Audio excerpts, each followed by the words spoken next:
আমি শ্রদ্ধার সাথে স্মরণ করছি আমার নির্বাচনী এলাকার গত 17 বছর 24 অভ্যুত্থানের আন্দোলনে ছাত্র দলের রেফায়েত,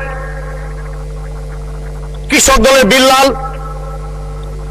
পৌর বিএনপি সদস্য আশিক, যুব দলের সদস্য হাসান আলী সহ জাতীয় পর্যায়ে সকল শহীদদের কথা আমি স্মরণ করছি। আমি আজকে কৃতজ্ঞতার সহিত আমি মাননীয় প্রধানমন্ত্রী এখানে উপস্থিত আছেন, সংসদ নেতা, ওনার প্রতি শ্রদ্ধা জানাই, সম্মান জানাই।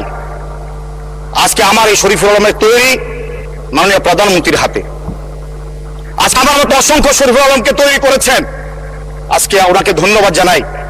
এই পার্লামেন্টে আসার জন্য উনি আমাকে মনোনয়ন দিয়েছেন, আজকে সেই কারণে এখানে এসে কথা বলতে পারছি। আমি আমার নির্বাচনী এলাকার ভৈরব কুলিয়ারচর কৃষকগঞ্জ 6 সকল স্তরের জনগণ